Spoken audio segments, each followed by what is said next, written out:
کی خوشی اور خوشحالی کی باتیں ہیں یا آگ لگے گی کہ بجھائے نہ بجھے گی؟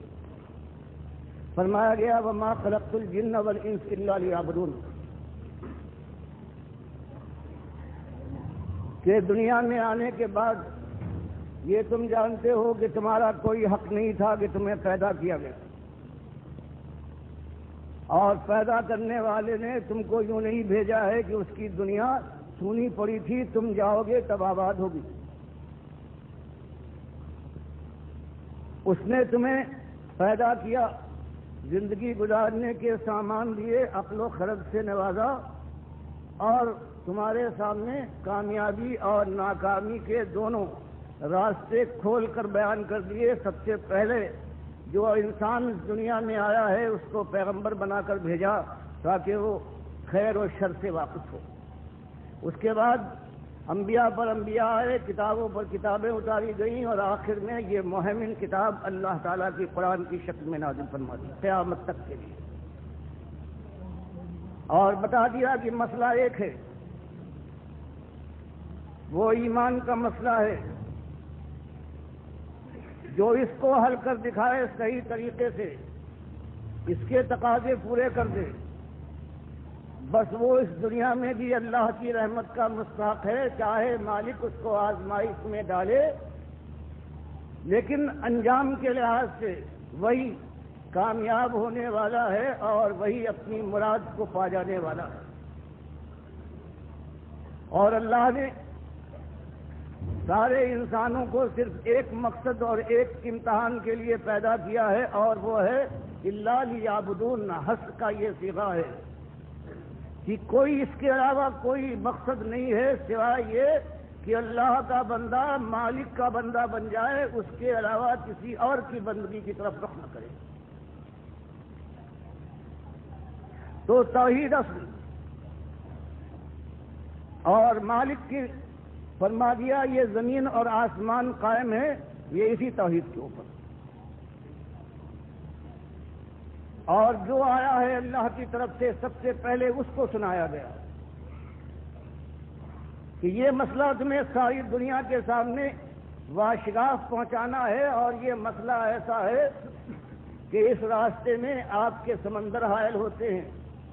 خارزار وادیاں ہیں، قیامتیں ٹوٹ کر برسیں گی آشوب پر آشوب،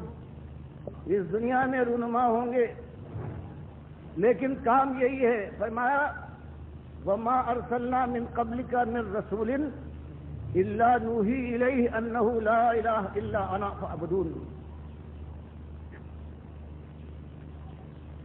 کہ اسی مسئلے کو ہم نے سارے پیغمبروں کے ذریعے سے ان کی امتوں کو پہنچانے کے لیے ان پر وہی اے نبی صلی اللہ علیہ وسلم آپ سے پہلے جتنے رسول آئے سب کے اوپر ہم نے یہی وہی کی کہ مسئلہ ایک ہے، آزمائش اور امتحان ایک ہے، اور اسی کے اوپر فیصلہ ہوگا آپ کا اور جنت کی بہاروں کا۔ وہ یہ ہے کہ لا الہ الا انا، کہ مالک نے فرمایا سمجھ لو کہ الہ میرے علاوہ کوئی اور نہیں ہے، اکیلا میں ایک الہ ہوں، میں ایک معبود سارے عبد ہے، میں خالق ساری کائنات مخلوق، میں رب ہوں اور یہ سارے میرے مربوب ہیں۔ تو یہ پیغمبر سب سے پہلے تمہیں اپنے ایک معبود کو، ایک خالق اور مالک کو، ایک الہ کو اپنا الہ مان کر اپنی گردن اس کے سامنے جھکا کر ثابت کرنا ہوگا کہ صحیح معنوں میں تم اس کے غلام ہو، اور اس کی غلامی کے علاوہ کسی اور فلادے کو برداشت نہیں کر سکتے۔ تو یہ مسئلہ پورے قرآن کا ایک مسئلہ ہے۔ کبھی اس انداز سے، کبھی یہ کہ انسانیت جب بھول جاتی ہے، جب ایمان کا مقام اس کے اندر باقی نہیں رہتا اور یہ دنیا ہے چھا جاتی ہے، جب معیار بدل جاتے ہیں، جب ایمان پیراہن بن جاتا ہے کہ جس انداز سے انسان چاہے اسے پہنے اور جب چاہے اتار پھینکے. فرمایا جب کبھی ہماری رحمت جوش میں آئی ہے اور مشیت کا تقاضا ہوا ہے تو ہم نے انسانیت کو سمجھانے کے لیے جس کو بھیجا ہے اس نے یہی ایک ایمان کا مسئلہ اٹھایا ہے کہ بھائیوں ایک مسئلہ حل کر لو پھر تمہارے 1000 مسائل ہے چٹکیوں میں حل ہو جائے گے. فرماتا ہے وَلَقَدْ بَعَثْنَا فِي كُلِّ أُمَّةٍ رَسُولًا أَنِ اعْبُدُوا اللَّهَ وَاجْتَنِبُوا الطَّاغُوتَ. ارشاد فرمایا گیا کہ ایک ہی مسئلہ ہے اور ہم نے جب کبھی جس قوم کے اندر وہ آزاد اور سرخوش اور دیوانی بن گئی ہو اپنی دنیاوی جوش کے اندر جیسے قوم عاد تھی یا قوم ثمود تھی یا کوئی غلامی میں جکڑی ہوئی قوم ہو جیسے بنو اسرائیل کے لوگ تھے یا عرب کے ریگزاروں میں بسنے والی ایک ایسی قوم ہو کہ جس کے معاش کے اوپر ہر وقت بجلیاں تڑپتی یا مرغزار ہوں شام اور فلسطین کے یا بابل اور نینوا کے ہر جگہ ایک ہی مسئلہ کہ انسانیت کو باخبر کیا گیا ہے کہ ایک مسئلہ ہے تمہارے ایمان کا کہ اللہ کے غلام بن کر مالک کو اپنا ایک ملجا اور ماوا مالک کو رب اپنے پروردگار کو الہ اس کو معبود مانو اور اس کو الوہاب سمجھ کر وہ داتا گردانو مشکلوں میں حلال المشکلات وہ ہے غوث تمہارا وہ فریاد رس وہ مجیب الدعوات سمیع الدعا ایک ہے اس کو یوں ماننے کے ساتھ ساتھ واجتنبوا الطاغوت. اور کتنے یہ باطل ہیں اپنا تخت بچھائے ہوئے طاغوت کی شکل میں براجمان ہیں اور اپنی چلاتے ہیں خود مختاری کی ہوا میں دیوانے بن گئے ہیں. دنیا ان کے سامنے سر بھی جھکاتی ہے ان کے تخت کو بھی اپنے کاندھوں پر اٹھاتی ہے اس کی حفاظت کے لیے اپنے بال بچوں کو قربان کرتی ہے ان کے اوپر سے اور ان کی بات مانتی ہے. فرمایا اگر ایماندار صحیح معنوں میں توحیدی ہو تو اس طاغوت کے تم دشمن بنو گے اس سے میل ملاپ لین دین اور مداہنت کا کوئی موقع نہیں ہے. اللہ کو اپنا مالک مانتے ہو تو اللہ کے جتنے دشمن ہیں طاغوت کی شکل میں چاہے خود اللہ کی بندگی کی طرح سے اپنی بندگی کی طرف بلائیں مالک کی کبریائی کی چادر پر ہاتھ ڈال کر خود اوڑھنا چاہیں یا کسی اور کو وہ چادر اوڑھانا چاہیں فرمایا یہ سارے طاغوت ہیں ان کے دشمن بن کر اٹھو گے. یہ بات مکے کی آیات میں آ رہی ہے. سورہ بقرہ پہلی سورت نازل ہوئی ہے اس میں اور دوسرے انداز سے اور سختی کے ساتھ من یکفر بالطاغوت ویؤمن باللہ فقد استمسک بالعروۃ الوثقی لا انفصام لها. اب انداز میں ایک اور تیکھا پن آ گیا کہ اللہ کے بندو 13 سال تم میں سے کتنے ہیں کہ اللہ کی راہ میں ان کو آزمایا گیا ہے بلائے حسن کے ساتھ اور پھر ان کو اللہ کی طرف سے توفیق ملی ہے ہجرت تک. یہ 3 مارکے انہوں نے سر کر لیے ہیں. اب آخری مارکہ فولاد کا مارکہ آنے والا ہے جہاں پر سر اچھلتے ہیں سینے چاک ہوتے ہیں. اب وہ بھی دعوت دے رہا ہے اور بات وہی ہے شیطان کبھی دل کے اندر یہ ڈالے کہ 13 سال گزر گئے مکے کے اندر چین نصیب نہ ہوا رات کی نیند میسر نہ آئی صحیح معنوں میں اطمینان کے ساتھ نہ دن کا چین. پھر رشتے ٹوٹے ناطے الگ ہوئے. آخر کار یہ ہے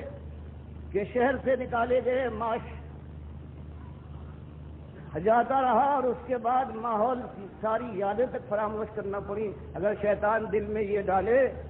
یہ کیا زندگی ہوئی اپنی قوم کے ساتھ تمہارا یہ معاملہ ہے تو اللہ نے اطمینان دلایا کہ نہیں ایمان کا تقاضا یہی ہے ہمارے پاس تو بہرحال تم کو آنا ہے.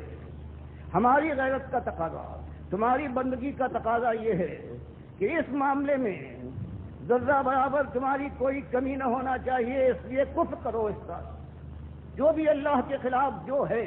خود اپنے کو اللہ کی جگہ پر لانا چاہے یا اس کے ساتھی اس کو آگے بڑھانا چاہیں، اللہ کی کسی بات کے خلاف، اللہ کے نبی صلی اللہ علیہ وسلم کی کسی چیز کو وہ غلط کہے تو وہ طاغوت ہے، اور اس کے تم کو دشمن اس کا کفر کرنا چاہیے، تب کہیں تمہارا ایمان ایمان ہوگا۔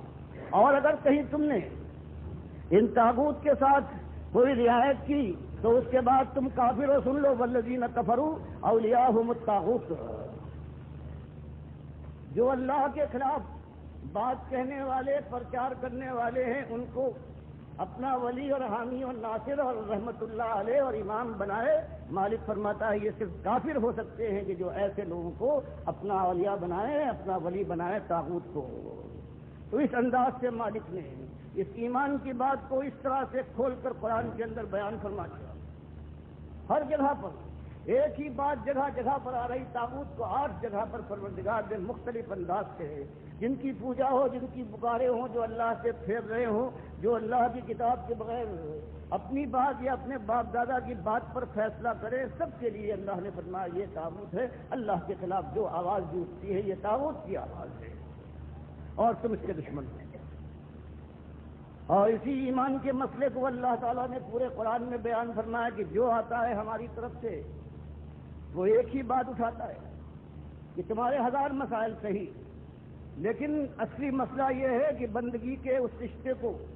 جس کے اندر لوچ پیدا ہو گیا ہے یا تم نے کاٹ لیا ہے اپنے مالک سے، اس کو جوڑو۔ اس لیے جو آتا ہے یہی ایک بات کہتا ہے کہ یا قومی عبد اللہ ما لکم من الہ غیرہ، ایک ہی مسئلہ اٹھاتا ہے۔ قرآن لگاتار پوری دعوتیں بیان فرماتا ہے کہ حضرت نوح سے لے کر جو بھی آیا ہے اس نے قوم کے سامنے یہی ایمان کا مسئلہ رکھا ہے کہ اللہ کے بندوں، پہلی چیز یہ ہے کہ اللہ تمہارا اکیلا مالک ہے، تم اس کے بندے ہو۔ ایمان کے اقرار کے بعد تم اپنی جان اور مال کو بیچ چکے ہو اس کے ہاتھ جنت کے بدلے میں۔ اب اس کی مرضی کے مطابق تمہاری جان لگے گی، تمہارا مال صرف ہوگا، تمہاری آرزویں اور تمنائیں ہیں اس کے اشاروں پر قربان ہو کے دکھا دیں گی۔ تب کہیں جانے کے بعد پھر وہ دن آئے گا کہ اللہ کی رحمت کا سایہ تم پر ہوگا، اور پھر اللہ تم سے یہ کہہ دے گا کہ اب جو چاہو کرو، تمہاری مشیت کے اندر کبھی رکاوٹ پیدا نہ ہو۔ تو یہ مسئلہ تھا، یہی اللہ کے نبی صلی اللہ علیہ وسلم نے اٹھایا ہے۔ 1000 مسائل تھے اللہ کے نبی صلی اللہ علیہ وسلم کی قوم کے اندر۔ سب سے بڑا مسئلہ معاش کا تھا۔ اگر قوم کو ساتھ لے کر جمہوریت کا یہ رنگ اختیار کرنے کے بعد یہ بازی کھیلنا ہوتی کہ اقتدار پر قابض ہو جاؤ اور اس کے بعد دین لے آؤ گے، پیغمبر ہوں، بالکل بدل دوں گا ساری چیزوں کو، تو ان کا طریقہ یہ ہوتا کہ قوم کے سامنے یہ بات لاتے کہ دیکھو تمہاری تنگی کا عالم یہ ہے، تمہارے پاس زمین کتنی ہے کہ زمین تمہارے لیے غلہ یا اناج پیدا کر سکے، پانی کی یہ کمی ہے، کھانا بدوشی کی زندگی اختیار کرنا پڑ رہی ہے، مجبور ہو،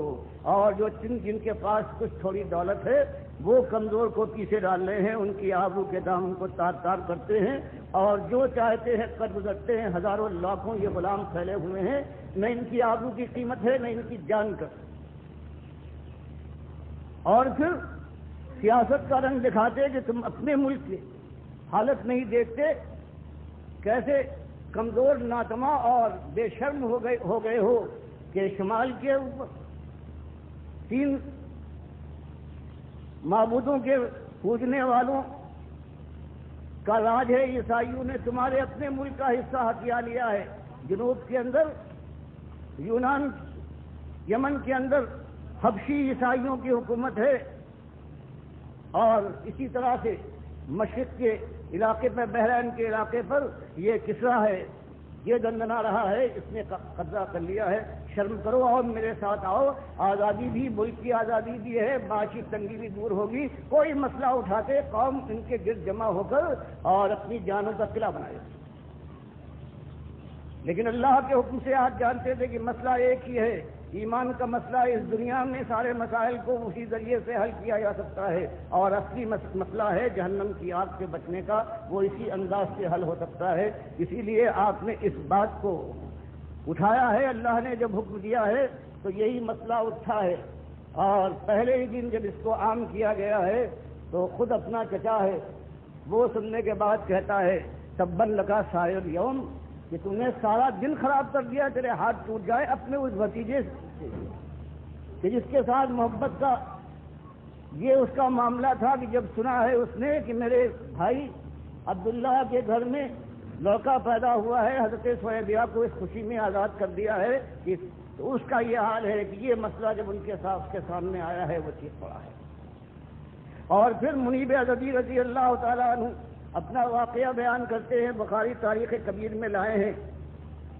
کہ پھر جاہلیت کے زمانے میں جب میں ایمان نہیں لایا تھا، مکے جانا ہوا تو میں نے دیکھا کہ ایک صاحب ہیں، وہ یہ کہہ رہے ہیں قولوا لا الہ الا اللہ تفلحوا، کہ لوگوں ایک مالک کو اپنا مالک مان کر اعلان کر دو تو فلاح تمہارے گھر کی چاکری کرے، تم ہی کامیاب ہو گئے اس دنیا میں بھی، اور اس کے بعد جو زندگی آنے والی ہے، کہتے اس کے بعد میں نے دیکھا کہ قوم کے لوگ کوئی بڑا ہے جس نے تھوکا ہے آپ کے اوپر حقارت سے، کوئی ایسا ہے جس نے زمین سے خاک اٹھا کر آپ پر پھینکی ہے، اور کوئی ہے جو گالیاں دیتا رہا ہے یہاں تک کہ دوپہر ہو گئی۔ اتنے میں ایک لڑکی آئی ہے بڑا برتن لے کر پانی کا،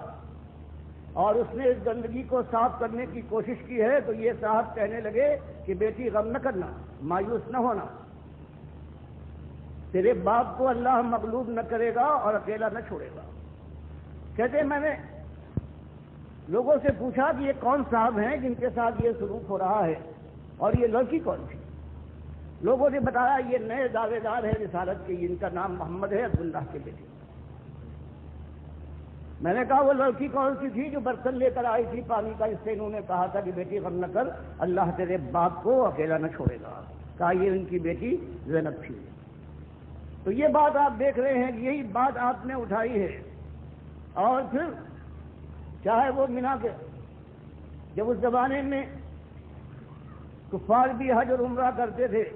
وہاں پڑا ہو رہا ہے، اور اس کے بعد اللہ کے نبی صلی اللہ علیہ وسلم یہی بات پکارتے ہیں کہ لوگوں مسئلہ ایک ہے کہ تمہارا ایک الہ ہے۔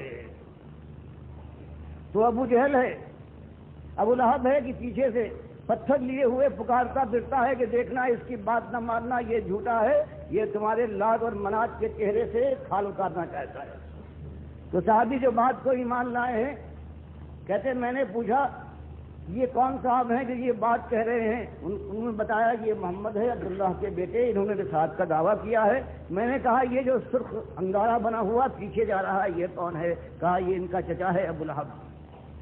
تو یہ مسئلہ ہوتا ہے کہ ہر جگہ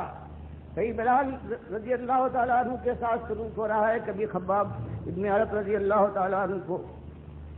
انگاروں پر لٹایا جا رہا ہے، اور بخاری کی حدیث بیان کرتی ہے یہی خباب ابن عرب رضی اللہ تعالیٰ عنہ کہتے ہیں کہ اپنے ساتھیوں کے ساتھ جو بلاکشان تھے اللہ کی راہ سے، ان کو لے کر میں پہنچا ہوں ڈھونڈتا ہوا، اور نبی صلی اللہ علیہ وسلم خانہ کعبہ کے سائے میں اپنی چادر سے ٹیک لگائے بیٹھے ہوئے تھے۔ ہم لوگ پہنچے ہیں، ہم نے عرض کیا کہ اللہ کے نبی صلی اللہ علیہ وسلم آپ دیکھ رہے ہیں کہ قوم نے کیا کیا ہے ہمارے ساتھ، کیا ہمارے لیے آپ اللہ سے دعا نہ کریں گے؟ حالانکہ کوئی ایسی بات نہیں کہی تھی۔ بخاری کی بہت سی روایتوں میں ایک میں یہ ہے کہ یہ سننے کے بعد آپ کا چہرہ غصے سے تمتما اٹھا، سرخ ہو گیا، سیدھے ہو کر بیٹھ گئے اور کہا اتنی جلدی؟ اس سے پہلے بھی یہی مسئلہ اٹھایا ہے ہمت وروں نے، اور ان کی قوم نے ان کے ساتھ یہ کیا ہے کہ مجبور کیا ہے کہ زبان کو بند رکھو، باپ دادا کے دین کو عیب نہ لگاؤ ورنہ تمہاری خیر نہیں ہے، ہم تم کو آروں سے چیر ڈالیں گے۔ فرمایا پھر جو انہوں نے کہا تھا وہ کر دکھایا۔ ہر موقع پر ان کو موقع دیا گیا کہ اب بھی اس توحید کی دعوت کو اور اس کے اعلان کو تم بند کر کے باپ دادا کی دین کی طرف واپس لوٹ آؤ۔ تو اللہ کے نبی صلی اللہ علیہ وسلم نے بتایا کہ سارے موقعوں کو انہوں نے رد کر دیا، یہاں تک کہ ان کے سروں پر آرا منگا کر رکھ دیا گیا، ان کے مفرق پر جہاں مانگ نکالی جاتی ہے، اور پھر بھی انہوں نے کہا کچھ ہو جائے۔ اللہ کے نبی صلی اللہ علیہ وسلم فرماتے ہیں اس کے بعد اس حالت میں ان کو زندہ شکل میں آروں سے چیر ڈالا گیا ہے اور یہ جمے رہے۔ یہ کلمہ ہے، یہ کہ لا الہ الا اللہ کی بات کے معنی یہ ہے کہ یہ سارے باطل طاقتوروں کو یہ للکار ہے، یہ اقتدار کہا جاتا ہے کہ تم اللہ نے تم پر جو احسان کیا ہے، احسان فراموشی کرنے والے خود مختاری کا دم بھرتا ہے، اس کے پیدا کیے پیدا ہوا، اس کے کھلائے کھایا ہے تو نے، اس کے مارے مرے گا، اور اس کے بعد اگر سیدھا نہ ہوا تو جہنم کی آگ کا ایندھن بنے گا۔ اب اللہ کا شکر ادا کر جو اس نے دیا ہے، خود مختاری کی روش سے باز آ جا تو کیا اس کے ماتھے پر بل نہ پڑ جائیں گے؟ اور یہ دولت والا، حرام کھانے والا جو خزانے کا صاحب بنتا ہے سود سے، بے ایمانی سے، فریب کاری سے، اور سب سے بڑا یہ فریبی جو اللہ کے دین کو بیچتا ہے، دنیا کا مال کھاتا ہے اور اس کے بعد اللہ کے راستے سے روک کر اس کو شیطان کی راہ پر ڈال دیتا ہے، سب سے زیادہ اس کا معاش، اس کا پیٹ ہے، جس کے لیے مالک نے فرمایا ہے کہ فما اصبرهم علی النار، یہ ظالم جانتے بوجھتے کھاتے ہیں، کیسے صابر، کیا کہنے، ان کی ہمت کی داد دو کہ جانتے بوجھتے اپنے پیٹ میں آگ بھر رہے ہیں اور آگ پر کس قدر قانے ہیں، کیسے شوقین ہیں۔ تو یہ مسئلہ اٹھتا گیا ہے، بڑھتا گیا ہے۔ بات یہی ہوئی ہے کہ دیکھو اصلی مسئلہ ہر رنگ سے آیا ہے، وہ ذات کا مسئلہ ہو، اللہ نے کھول کر بیان کیا کہ اللہ کی ذات یہ بے مثال ہے، اس کی تو کوئی مثال نہیں ہے، اور فرشتے جو نور کے بنے ہوئے ہیں یہ اللہ کی بیٹیاں نہیں ہو سکتی، کیونکہ اللہ تو نور کا نہیں، اللہ نے تو نور کو بنایا ہے۔ اسی طرح سے یہود و نصارہ کا جو یہ شرک تھا، اس کا رد کیا۔ پھر جگہ جگہ مالک نے فرمایا کہ آخر شرک کی بنیاد تو یہی ہے کہ تم اللہ کے علاوہ دوسروں کو جو اس کی جگہ پر بناتے ہو، تو اس عقیدے کے ساتھ کہ جو ہم کرتے ہیں ان حضرت کو معلوم ہو جائے گا اور ہم پکاریں گے وہ سن لیں گے، ہماری بندگی سے وہ خوش ہوں گے، گودے بھریں گے، مشکلات دور کریں گے، اور اس کے بعد ہمارے گھروں میں اگر چاہیں گے تو ہن برتوائیں گے۔ تو مالک نے اس کو پورے قرآن میں سورہ بقرہ سے لے کر آخر تک اسی بات کو رد کیا جو بنیاد ہے شرک کی، اور وہ ہے علم کا شرک۔ مالک نے کہا فرشتوں کو پوجنے والوں، اللہ کی بیٹیاں بنا کر، ان کا تو عالم یہ ہے کہ ان کے سامنے ہم نے کچھ چیزیں رکھ دی اور ان سے کہا کہ ذرا نام بتاؤ، قالوا لا علم لنا الا ما علمتنا، فرمایا یہ فرشتے ہیں، ان کے سامنے چیزیں رکھی ہیں، ان کے علم کا عالم یہ ہے کہ اس کا کوئی جواب نہیں۔ تم لوگ پکارتے ہو کبھی یا ابراہیم اغثنی، کبھی یا اسماعیل کا نعرہ لگاتے ہو، اور یہود و نصارہ کبھی حضرت عزیر کو اور کبھی حضرت عیسیٰ کو آواز دیتے ہیں اور سمجھتے ہیں ان کو خبر ہو جائے گی۔ تو مالک نے فرمایا پیغمبروں کا عالم دیکھو، ہمارا خلیل ہے، ہم نے اس کو کتنی چیزوں میں آزمایا ہے اور سب کچھ یہ کر گزرا ہے، آزمائش میں پورا اترا ہے۔ جب اس کے پاس ہم نے فرشتے بھیجے ہیں اس کو خوشخبری سنانے کے لیے کہ تمہاری دوسری بیوی سارا کے بطن سے اللہ پیغمبر پیدا کرے گا، اور اس کے بعد پھر قوم لوط کے اوپر ان کے ذریعے سے عذاب آئے گا، اور جب وہ پہنچے ہیں انسانی شکل میں تو قرآن جگہ جگہ بیان فرماتا ہے کہ علم غیب کا عالم دیکھ لو، یہ ہمارا خلیل ہے، یہ نہیں پہچان پایا کہ یہ فرشتے ہیں،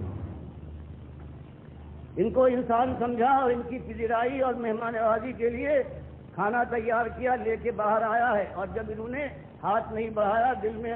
خدشہ پیدا ہوا کہ یہ دشمن معلوم ہوتے ہیں۔ جب یہ صورت دیکھی ہے فرشتوں نے، یہ گھبرا رہے ہیں، سمجھ نہیں پائے، تب انہوں نے بتایا کہ آپ گھبرائیے نہیں، ہم فرشتے ہیں، ہم کھانا نہیں کھاتے۔ تو اللہ نے ایک واقعے سے تین باتیں کہ دیکھو، نہ تو ہمارا پیغمبر یہ غیب کی بات سے واقف ہے ورنہ اتنی مشکل برداشت نہ کرتا، نہ فرشتوں کو یہ علم ہے ورنہ فرشتے کہہ دیتے کہ پیغمبر صاحب اندر نہ جائیے، کھانے کا انتظام نہ کیجیے، آپ اس غرض سے جا رہے ہیں، ہم فرشتے ہیں، ہم نہیں کھائیں گے، آپ کا وقت بھی خراب ہوگا اور آپ کا مال بھی۔ اور جن کو خوشخبری سنائی گئی ان ولیہ کو، حضرت سارہ کو، اگر ان کو خبر ہوتی کہ یہ فرشتے آئے ہوئے ہیں انسانی شکل میں، تو حضرت ابراہیم سے وہ کہتی کہ آپ یہ تکلیف نہ کیجیے، نہ مجھے تکلیف میں ڈالیے، تو فرشتے ہیں۔ تو مالک نے اس کی گل کاٹی، پھر بتایا کہ دیکھو یہ جو قبروں کے باسی ہیں جن سے تم مانگتے اور جن کے سامنے جا کر ماتھے رگڑتے ہو، جیسے اہل کتاب کا خاص طریقہ ہے، اور تم لات کی قبر کے پھیرے لگا کر ان کا عرس مناتے ہو، اور تمہارا خیال یہ ہے کہ یہ یہاں سے جانے کے بعد بھی تمہاری پکاروں کو سنتے ہیں، تم کا تمہارا ملاحظہ کرتے ہیں، تمہاری باتوں کو سننے کے بعد تمہاری مرادیں بدلاتے ہیں یا کوشش کرتے ہیں بات پہنچاتے ہیں۔ تو مالک نے فرمایا دیکھو ہمارا ایک پیغمبر ہے، وہ گزرا ہے، ایک برباد کریے سے ہم نے اس کو خبر دی تھی کہ یہ پھر آباد ہوگا۔ وہ کہتا ہے اللہ یحیی ھذہ اللہ بعد موتھا، کہ مالک یقین تو ہے انہیں یہ فرمایا ہے لیکن سمجھ میں نہیں آتا کہ یہ برباد بستی ہے، یہ کیسے پھر سے آباد ہو جائے گی۔ مالک فرماتا فماتہ اللہ مئۃ عام ثم بعثہ قال کم لبثت قال لبثت یوما او بعض یوم۔ فرمایا اس کے بعد ہم نے 100 سال کے لیے اس کو موت دی، موت کے بعد ہم نے پوچھا 100 سال کے بعد جگانے کے بعد کہ تمہارے خیال میں کتنی دیر یہ کیفیت ہوگی کہ تم بے ہوش رہے ہو، اس بات کی کیفیت میں تم نے گزاری ہو گھڑیاں؟ تم نے جواب دیا کہ مالک میرے خیال میں 1 دن گزرا ہوگا یا 1 دن سے بھی کم۔ تو مالک فرماتا ایک پیغمبر ہے ہمارا، اور اس کے بعد 100 سال کے لیے اس کو ہم موت دیتے ہیں، اس کو اپنی اس موت کی خبر نہیں ہے۔ 100 سال گزرنے کے اوپر وہ اپنا ظن بیان کرتا ہے کہ 1 دن یا 1 دن سے کم، اور یہ سارے مٹی کے ڈھیر اور پتھر کے تم نے بنائے ہیں، تمہارا عقیدہ یہ ہے کہ یہ تم جاؤ اور یہ سنتے ہیں، تم کو پہچانتے ہیں، اس کے بعد تم کو اپنی رحمت اور مرحمت سے نوازتے ہیں۔ تو مالک نے فرمایا ان کو کیا خبر ہو۔ اسی طرح سے اولیاء اللہ کے ساتھ یہ سلوک کیا گیا ہے جیسے لات سے اور کوئی ہو سکتا ہے، یہ یہود و نصارہ کا قاعدہ تھا۔ تو اللہ نے بتایا کہ دیکھو اصحاب کہف ہے، ایمانداری کی انتہا ہے ان کی کہ جوانیاں اپنی انہوں نے اللہ کے لیے میٹ دی ہیں، اور 309 سال تک ہم نے ان کو سلائے رکھا ہے، اور جب ہم نے ان کو جگایا ہے ان سے پوچھا ہے کہ آخر کتنے دنوں تم رہے ہوگے نیند کی کیفیت میں، 2 پارٹیاں بن گئیں۔ ایک پارٹی کا جواب یہ تھا کہ شاید 1 دن، اور دوسری پارٹی کہتی رہی ہے کہ 1 دن سے بھی کم۔ فرمایا یہ اولیاء اللہ ہیں، کیا ان کو خبر؟ کون جانتا ہے؟ کہہ دو کوئی نہیں جانتا، اللہ کے علاوہ کسی کو کوئی خبر نہیں ہے۔ وما یشعرون اللہ ایان یبعثون، یہ مردے ہیں جن کی پوجا ہوتی ہے، ان کو تو اپنی خبر نہیں ہے۔ اسی طرح سے پروردگار عالم نے کہا کہ شرم کرو انسانوں مشرکو علم غیب میں، تم کس کو شریک ٹھہراتے ہو؟ اللہ کے بندوں اور مخلوق کو۔ دیکھو ایک ہمارا اتنا بڑا پیغمبر ہے سلیمان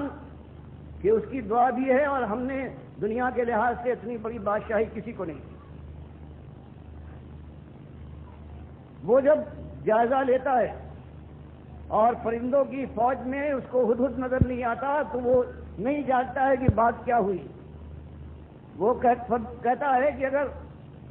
حدود آنے کے بعد کوئی عذر پیش نہ کر پایا تو اس کو سزا دوں گا یا ذبح کر دوں گا۔ اور حدود جب آتا ہے وہ ایک پرندہ ہے، وہ آتا ہے اور وہ کہتا ہے کہ بادشاہ سلامت، میں وہ خبر لایا ہوں کہ آپ کو اس کی خبر نہیں، میں قوم سبا یہاں سے آ رہا ہوں۔ فرمایا دیکھو ایک پرندہ ہے، وہ بھی توحیدی ہے، اور تمہاری طرح سے انسانوں وہ مشرک نہیں ہے۔ وہ کہتا ہے اتنے بڑے، جانتا ہے اتنی بڑی طاقت کا مالک یہ ہمارا آقا ہے، لیکن اس کو بھی علم نہیں۔ فرمایا جب اللہ فرماتا ہے سورہ نمل میں کہ چونٹی ہے تم سے زیادہ، انسانوں مشرکوں تمہارے مقابلے میں یہ توحیدی ہے کہ جب حضرت سلیمان کا لشکر ایک وادی نمل میں گزر رہا تھا تو ایک چونٹی نے آواز لگائی کہ بھائیوں اور بہنوں اپنے اپنے بلوں میں جا کر حفاظت سے چھپ جاؤ، ورنہ ممکن ہے کہ سلیمان اور ان کا لشکر تمہیں اپنے پیروں سے کچل ڈالے اور ان کو خبر بھی نہ ہو۔ صرف ایک ہی چیز رہ گئی تھی اور جن کو پوجا گیا ہے وہ جن ہیں۔ پروردگار نے سورہ سبا میں وہ بات بھی کھول کر ڈال دی کہ حضرت سلیمان بیدار لے رہے ہیں جنوں سے، اور جن یہ سمجھتے ہیں کہ ڈنڈے کے سہارے جو کھڑے یا بیٹھے ہوئے ہیں تو یہ جاگ رہے ہیں، نگرانی کر رہے ہیں، یہاں تک کہ اللہ نے ان کو اسی حالت میں موت دے دی، اور پھر کچھ مدت کے بعد دیمک کے کیڑے نے جب ان کے ڈنڈے کو کھایا ہے اور وہ کمزور ہو کر ٹوٹ کر گرا ہے، اور حضرت سلیمان دھڑام سے زمین پر آئے ہیں، اور جنہوں نے یہ دیکھ کر کہا کہ افسوس، یہ تو کب کے مر چکے، اگر ہمیں یہ خبر ہوتی تو ہم ذلت کی بیدار کے اندر اس طرح سے مبتلا نہ ہوتے۔ تو پروردگار عالم نے اس چیز کو جڑ کاٹ دی ہے کہ اب اللہ کے علاوہ کون ہے جس کو پکارو، کس کی نظر نیاز کرو، کس کے سامنے جھکو، کس سے دعائیں ہوں، اس طرح سے۔ اور اسی چیز کو بدقسمتی سے امت مسلمہ کے اندر جا کر پھر واپس لے آیا گیا ہے۔ کئی صوفیت کا نظریہ یہ آیا ہے کہ جو پیر ہے وہ اپنے مرید کی ایک ایک بات سے واقف ہوتا ہے، یہاں تک کہ اگر اس کی خوابگاہ میں ایک چارپائی خالی ہے تو سمجھ لو کہ پیر صاحب اپنی مرید کی خوابگاہوں کے اندر بھی جانے کے بعد اس خوابگاہ کی عصمت کو بھی برباد کر دیتے ہیں۔ ان کو بھی یہ عقیدہ بنایا گیا، صوفیت کے ذریعے سے آیا،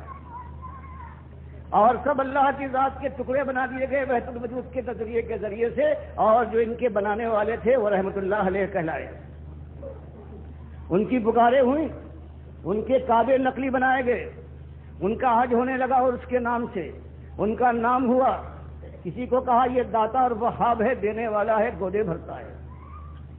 کوئی غوث کہلایا، کوئی مشکل کشا کے نام سے پکارا گیا۔ کسی کے سامنے جب عیسائی ہوئی کسی کی چوکھٹ کو چوما گیا، اور کسی کے دن منائے گئے، اٹھتے بیٹھتے یا رسول کے نعرے لگ گئے۔ مسجدوں تک میں بھی جو اللہ کے لیے مخصوص ہونی چاہیے، اللہ فرماتا ہے وَأَنَّ الْمَسَاجِدَ لِلَّهِ فَلَا تَدْعُوا مَعَ اللَّهِ أَحَدًا، ظالم مشرکو، سب سے بڑی نشانی شرک کی یہی غیر اللہ کی پکارے ہیں۔ ہر جہاں تو پکارتے ہو، خانہ کعبہ کے اندر آنے کے بعد بھی تم یہاں لات اور منات اور حضرت ابراہیم اور اسماعیل کو آواز دیتے ہو، ظالم۔ آج یہ امت مسلمہ اسی چیز سے، آج دیکھیے ان مسجدوں میں، ان دکانوں میں، ان مدرسوں کے اندر، یہ جو حکومت کے دفاتر ہیں ان کے اندر ہر جگہ یا اللہ کے ساتھ یا محمد کی پکارے ہیں، اور اللہ کو ایک ایک گام کے اوپر سب و شتم کیا جا رہا ہے۔ اور ان کی پشت پناہی کرنے والے کون ہیں؟ یہی جس کے لیے مالک نے فرمایا ہے احبار اور رہبان، یہی وہ لوگ ہیں۔ انہوں نے مل کر مارا ہے امت کو۔ اگر رہبان نے یہ شرک کا وہ نظریہ دیا کہ وحدت الوجود کا نظریہ کہ ہر چیز ہے، چاہے وہ بہتا ہوا گندگی کا ڈھیر ہو جو کہیں رکھا ہوا ہے، یا نجاست جو بہ رہی ہے، وہ بھی اس کا ایک ایک جز ہے، وہ اللہ کی ذات کا ٹکڑا ہے۔ تو اب شرک کے کارخانے ایسے کھول دیے کہ ایک چیز کو، ایک بال کو اگر 10 لاکھ حصوں میں تقسیم کیا جائے تو یہ 10 لاکھ حصے ہیں، یہ اللہ کی ذات کے ٹکڑے ہو گئے، اور ذات کی انتہا یہی کیا کم تھا۔ ادھر انہوں نے ذات کا یہ انداز شرک اختیار کیا، یہاں یہ جو علماء کہلاتے ہیں، یہ احبار نے یہاں یہ کہہ دیا کہ اللہ نور کا ہے اور اللہ کے نبی صلی اللہ علیہ وسلم اسی نور کا ٹکڑا ہے۔ ذات کا شرک براہ راست، بجائے اس کے کہ اہل کتاب یہود و نصارا کے وہ واسطہ دیتے کہ یہ بیٹے ہیں، نسخے کا واسطہ دیتے ہیں، اس مسلمان امت کے بڑوں نے یہ کیا ہے کہ اپنے جوش محبت میں اللہ کو برا بھلا کہنے کے ساتھ ساتھ اللہ کے نبی صلی اللہ علیہ وسلم سے یہ ظلم کیا ہے کہ ان کو اللہ کے ساتھ شریک ٹھہرا دیا، اللہ کی ذات کا ٹکڑا بنا دیا۔ اور اس کے بعد اللہ کے نبی صلی اللہ علیہ وسلم نے اپنی وفات کے زمانے میں جو ایک چیز شرک کی جو اصلی جڑ بنتی ہے اہل کتاب امتوں کے اندر، اسی کے ذریعے سے شرک گھستا ہے، اور وہ یہی تھا کہ کہیں حضرت جندب روایت کرتے ہیں مسلم کی کہ 5 دن پہلے آپ نے وفات سے یہ کہا تھا کہ الا من کان قبلکم کانوا یتخذون قبور انبیائہم وصالحیہم مساجدا، کہ دیکھو تم سے پہلے جو اہل کتاب امتیں گزری ہے ان کے اندر شرک آیا ہے، مسجدوں یہ قبروں کے ذریعے سے انہوں نے سجدہ گاہ بنا لیا ہے، ان کی پوجا کی ہے، ان کے عرس اور دن منائے ہیں، ان کی قبریں آراستہ کی ہیں۔ میں تم کو منع کرتا ہوں تم یہ کام نہ کرنا۔ یہ آپ نے پوری طرح سے ڈرا دیا، اور عائشہ فرماتی ہے اس کیفیت کے اندر کہ بیماری کا زور ہے، کبھی چادر آپ منہ پر ڈالتے ہیں اور کبھی اسے اٹھار پھینکتے ہیں۔ اس زمانے میں آپ کی زبان کے اوپر یہی بات ہے کہ لعن اللہ الیہود النصارى اتخذوا قبور انبیائہم مساجدا، لعنت ہو یہود و نصارہ پر، انہوں نے اپنے انبیاء کی قبروں پر تو سجدہ گاہ بنا لیا ہے۔ اسی لیے نبی صلی اللہ علیہ وسلم نے فرمایا کہ قبر پکی نہ کرنا، اس کے اوپر کوئی عمارت نہ ہو اور یہاں پر مجاور بن کر نہ بیٹھنا۔ اب یہ شیطان پریشان تھا کہ کیا کرے، اور اس کو موقع مل گیا ایک مشہور ذات سے۔ اس نے پہلا حملہ کیا حضرت عمر کے اوپر کہ جوش کے اندر یہ آ کر، اور اب کبھی ان سے یہ بات نہیں ہوئی ہے، اب یہ کہنے پر ہی اتر آئے ہیں کہ جس نے یہ کہا کہ اللہ کے نبی صلی اللہ علیہ وسلم کو وفات مل گئی، میں اس کا سر اڑا دوں گا گردن سے۔ ابو بکر رضی اللہ تعالیٰ عنہ کے خطبے سے یہ کیفیت ختم ہوئی اور سارے لوگ ہوش میں آ گئے۔ اب 200 سال تک اس نے انتظار کیا اور کوششیں کی، وحدت الوجود کا نظریہ تو آ گیا، لیکن بہرحال قرآن اور حدیث ابھی موجود تھے۔ اب اس کا توڑ کرنا اس کے لیے ضروری ہوا، اور اس نے اوروں کو چھاٹا۔ اس میں امام احمد اس کی آنکھ پر چڑھ گئے، اور ان کی شہرت کا یہ عالم تھا کہ 220 میں ہجری میں جو انہوں نے خلق قرآن کے مسئلے کے خلاف مامون رشید سے لے کر 3-4 خلفاء کا مقابلہ کیا اور ان کی بات نہیں مانی، تو شہرت کا یہ عالم ہو گیا ہے کہ 4 دانگ آدم میں مسلمان امت کے اندر بس وہی اس کے ہیرو تھے۔ اب ان کے اوپر اس کا حملہ ہوا ہے، اور یہ گھائل ہو گئے رافضیوں کی ان روایتوں سے جو ان کے پاس پہنچی۔ اور اس کے بعد وہ روایتیں یہ تھیں کہ اللہ کے نبی صلی اللہ علیہ وسلم 20 قبر میں زندہ ہیں، اور جو مردہ ہے مرنے کے بعد اسی قبر میں زندہ ہو جاتا ہے، حساب و کتاب شروع ہو جاتا ہے، سب کچھ یہی ہوتا ہے۔ اللہ کی کتاب، اللہ کے نبی صلی اللہ علیہ وسلم کی سنت اور اجماع صحابہ کا انکار کرنے کے بعد انہوں نے اس نظریے کو پیش کیا، اور اس کے بعد پھر ساری دنیا ہے ان کی متاع ایمان لٹ گئی ہے، اور آج تک پھر اس کی بازیابی کی کوئی صورت نظر نہیں آتی جب تک کہ جوان مرد اٹھے اللہ کے وقار اس کی کتاب کو سامنے لانے کے بعد، سنت نبی کو اس کی تائید میں پیش کرنے کے بعد پھر اس امت کے اندر سب سے پہلے جہاد کرے، اور ان 2 گروہوں سے جو احبار اور رہبان ہیں ان سے ٹھن جائے اللہ کی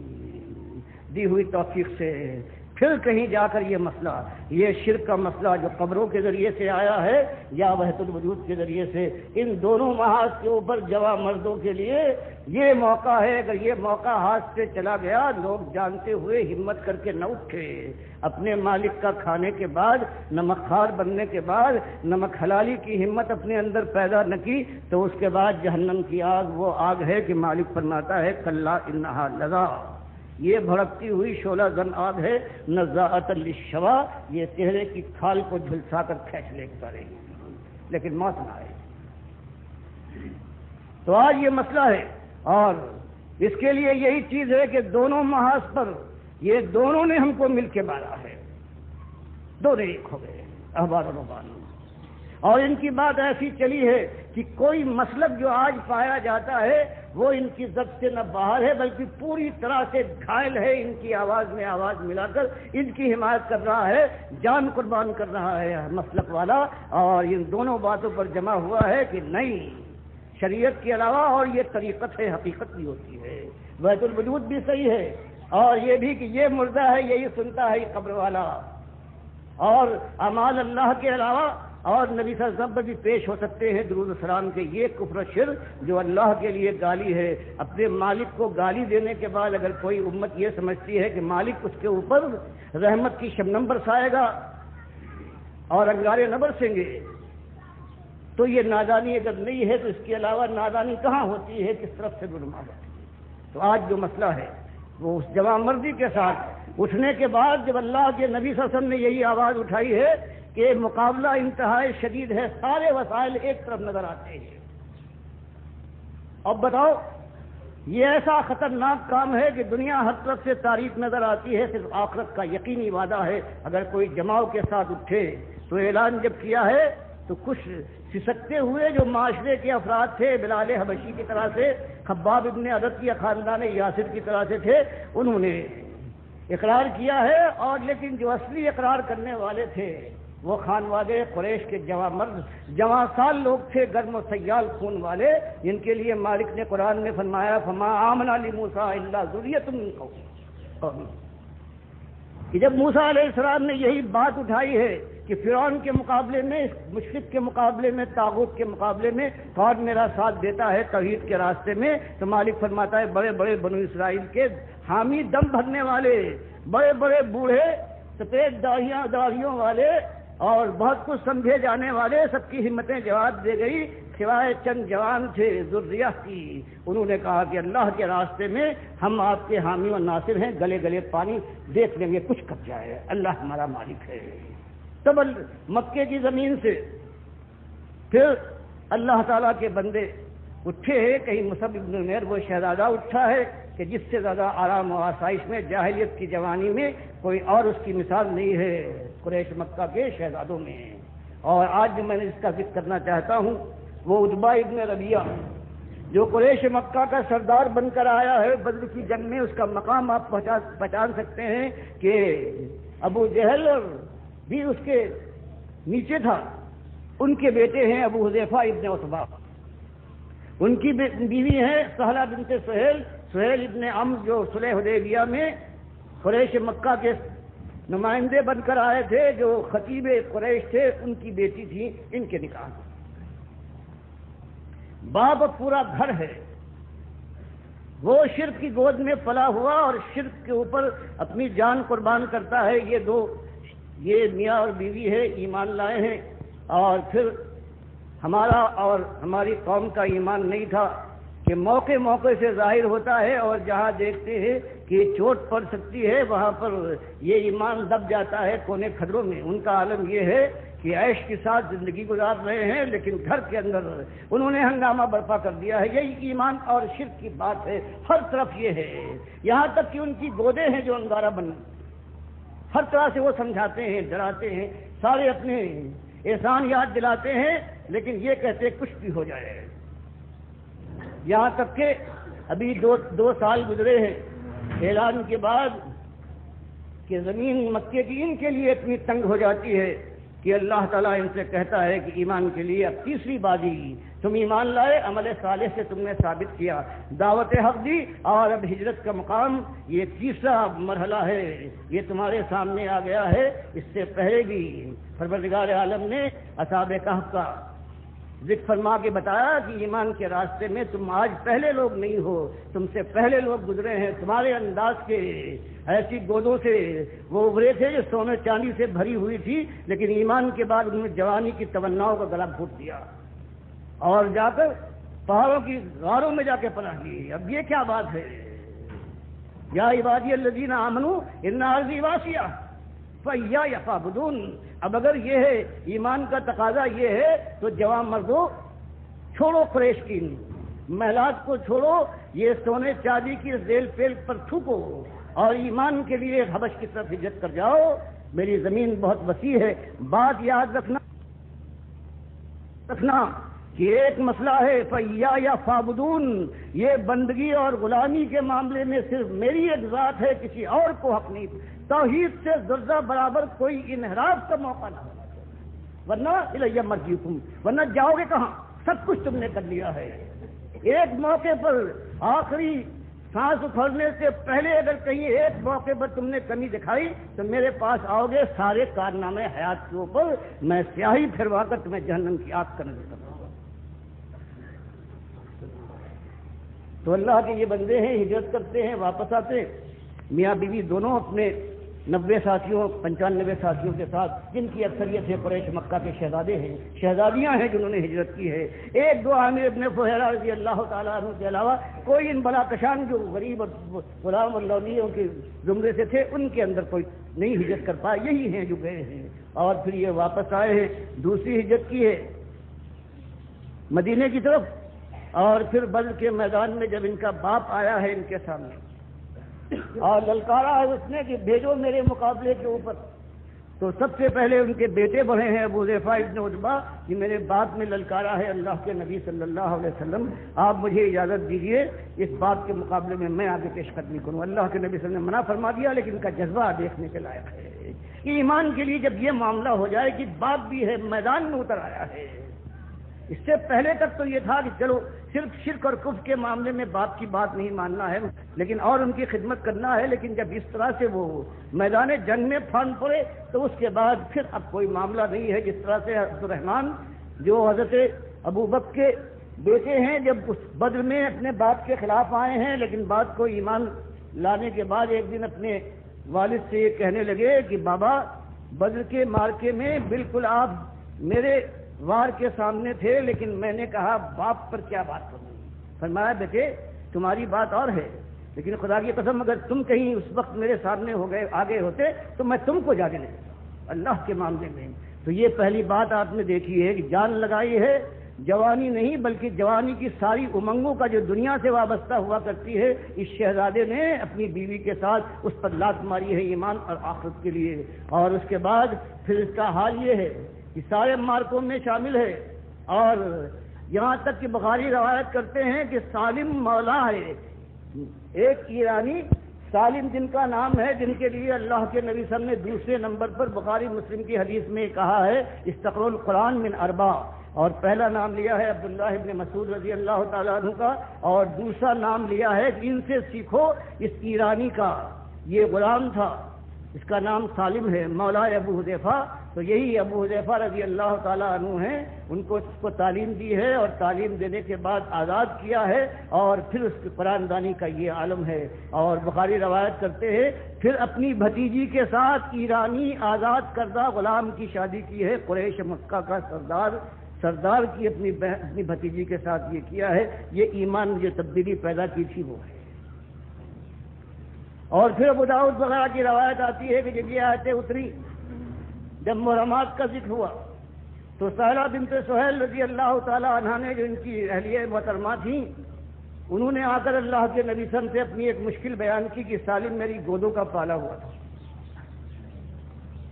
اور جو میرے شوہر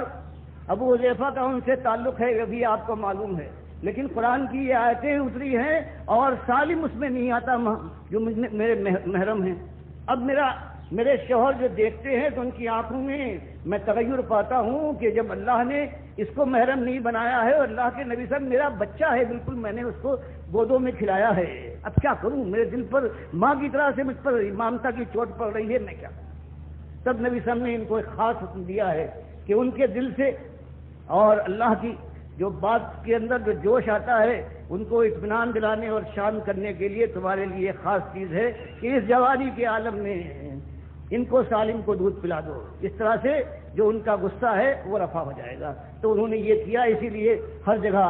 جہاں دودھ کا معاملہ ہوتا ہے اس میں ذکر کر دیتے یہ خصوصیت ہے کہ دودھ شریکہ وہ ہوتا ہے کہ جو اس زمانے میں دودھ پیے کہ جب دودھ پینے کا زمانہ ہوتا ہے، ان کا معاملہ بالکل الگ ہے۔ اور اس کے بعد آخری زمانہ کہاں گزرا ہے، یمامہ کی جنگ ہے نبی صلی اللہ علیہ وسلم کی وفات کے بعد حضرت ابوبکر کے زمانے میں، اور دونوں ابو حذیفہ ابن عتبہ رضی اللہ تعالیٰ عنہ اور ان کے یہ آزاد کردہ غلام اور داماد سالم مولا ابو حذیفہ ہے، یمامہ کی جنگ میں شریک ہیں، اور یہ مسلمہ کذاب کے ساتھی بنو حنفیہ اس قدر شدید جنگ کرتے ہیں جس سے پہلے کوئی مثال نہیں ہے کہ عرب کے اندر اتنی شدید جنگ ہوئی ہو۔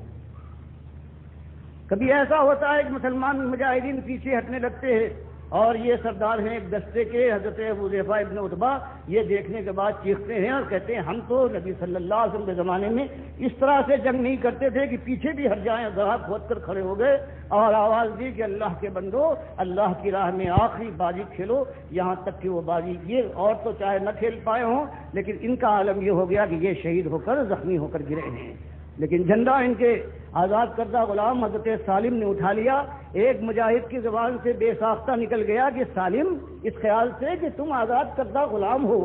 اس شدید جنگ کے اندر تم ہمارے سالار بنو، ابو حذیفہ بھی عتبہ کی جگہ پر تم سے ہمیں امیدیں کم ہیں، تم اس کے حامل ثابت نہیں ہو سکتے۔ یہ کہنا تھا کہ کس نرمی سے عین وقت پہ اس قدر شدید اعتراض کیا جا رہا ہے۔ وہ کہتے ہیں بھائی اگر میں اس جھنڈے کا حق نہ ادا کر پاؤں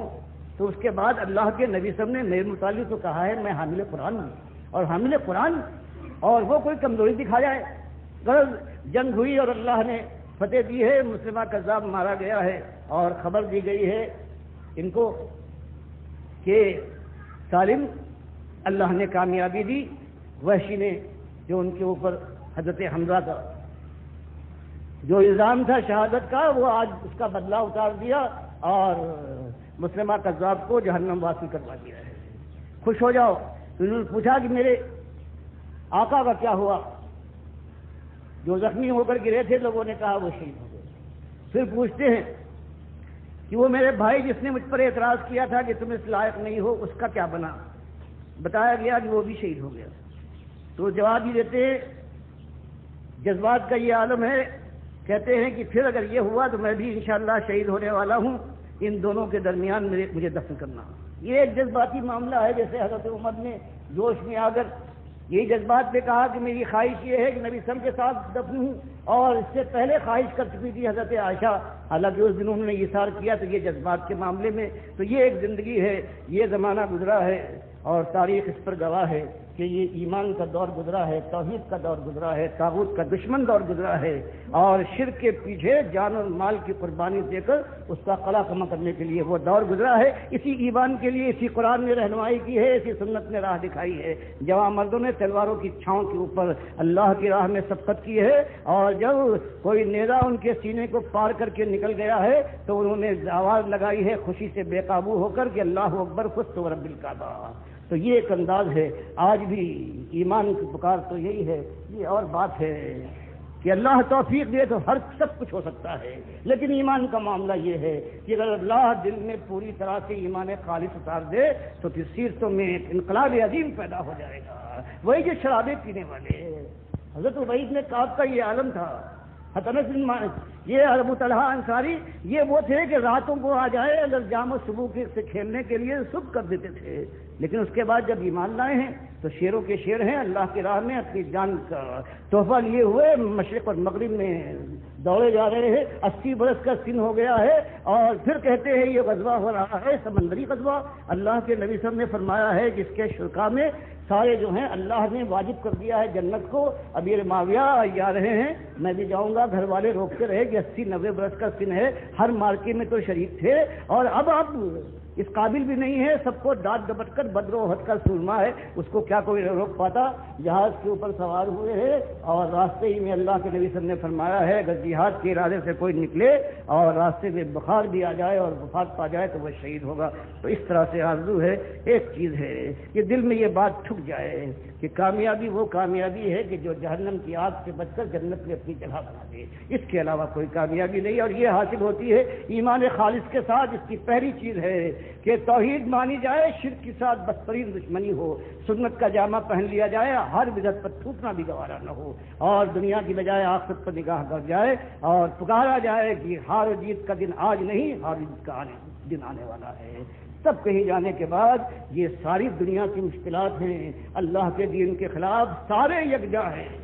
اللہ نے بس یہ بتایا ہے کہ اللہ کے بندو اصبروا وصابروا ورابطوا، ایمان لاؤ، اللہ کے راستے میں دین حق کی تبلیغ کرو، چوٹے کھاؤ سہلا لو، زخم ہو شیرانواد چاٹ جاؤ، پھر مل کے اللہ کی راہ میں للکارتے ہوئے باطل اور طاغوت کو آگے بڑھو، اور پروردگار تم پر رحمتوں کے سائے کرے گا، اور مالک تم کو اس دنیا میں بھی سرفراز کر کے تمہارے دل کی ٹھنڈک پہنچائے گا، اور آخرت کی وہ بادشاہی کہ مالک فرماتا ہے کہ لہم فیہا ما یشاؤون۔ ایک بات دیکھ لیں، مالک فرماتا ہے پھر ان سب کے لیے جنت میں داخل ہو جائیں، اب ان کی مشیت راج کرے گی، خالدین ایک دو دن کی بات نہیں، ہمیشہ ہمیشہ کا معاملہ ہے۔ اور کسی کے دل میں یہ خدشہ ہو جائے کہ ایسی بات دل میں آ جائے کہ جو مالک رکاوٹ ڈالے، فرمایا نہیں،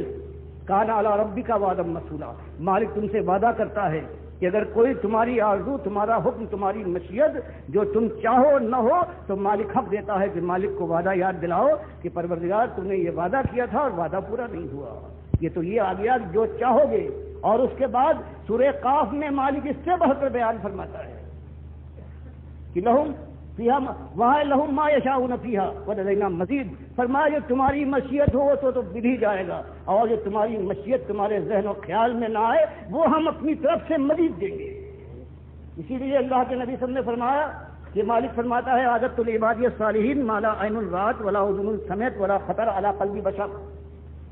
کہ اللہ فرماتا ہے میں نے اپنے جنتی بندوں کے لیے وہ کچھ تیار کر رکھا ہے جو کسی آنکھ نے دیکھا نہیں ہے، کان میں اس کی بھنک نہیں پڑی ہے، دل پر اس کے تصور کا سایہ نہیں پڑا ہے۔ اور نبی صاحب بخاری کی حدیث میں بیان فرماتے ہیں یہ وہ چیزیں ہیں، اللہ کے نبی صاحب فرماتے ہیں کہ جو قرآن و حدیث میں بیان ہو چکی ان کے علاوہ ہے۔ اب غور فرمائیے کیا انداز ہے، جو قرآن و حدیث میں وہ سب کے علاوہ یہ ہے وہ چیزیں اللہ سے تیار کر رکھی ہے آنکھوں کی ٹھنڈک کی شکل میں۔ تو یہ مسئلہ ہے، اور اس کے لیے اگر اس زندگی کو سفل کرنا ہے، اس زندگی کو کامیابی سے ملانا ہے تو ایمان کو سب سے پہلے تازہ کیجیے، اللہ کے سامنے پھر جھک جائیے، اور پھر اللہ کے راستے میں خوابگاہوں کو چھوڑنے کے بعد پھر اپنے بھائیوں کو آواز دیجیے، دین حق کی ایک ایک بات کو سامنے لائیے، اور باطل کے ایک ایک رت کو برہنا کر کے اس پر چرچے لگائیے، پھر دعوت حق پھر کھلی توحید کی دعوت اریاں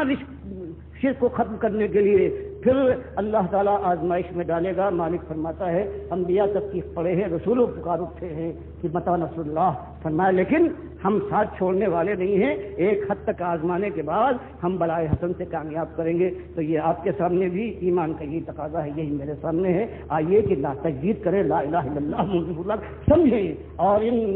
نبی صلی اللہ علیہ وسلم اور ان کے ساتھیوں کی زندگی اپنے سامنے رکھ کر پھر تصور کریں کہ وہ جا رہے ہیں، کتنے جا رہے ہیں جہنم کی طرف کھینچے دیے جا رہے ہیں فرشتے ان کو، اور کتنے ہیں کہ پذیرائی ہو رہی ہے، مبارکباد دی جا رہی ہے۔ اور یہ جب نقشہ پورا تصور اگر آ جائے ذہن کے اندر گویا حاضر ہے قرآن و حدیث کا جو نقشہ ہے، تب کہیں جانے کے بعد اس خارزار وادی میں صحیح معنوں میں قدم ڈال کر پھر جمع جا سکتا ہے اللہ کی توفیق سے۔ اللہ مجھے بھی اس بوڑھے کو توفیق دے کہ سانس نکلے تو اس کے بعد ایمان کے ساتھ نکلے، اور راستے میں نہ تو کوئی ہمت جواب دے اور نہ چالاکی کے لیے خود اپنی جان بچانے کے لیے دین کو موڑ دیا جائے۔ یہی ہوا ہے امت کے اندر کہ بڑے بڑے اٹھے ہیں، بڑی امیدیں ان سے وابستہ کی گئی ہیں، لیکن اس کے بعد اس راستے کی دشوار گزاریاں ان کے سامنے آئی ہیں، اور اللہ کا فیصلہ بدل دیا ہے۔ اللہ اس طرح سے مرتب نہ کرے اور مالک جنت کی بجائے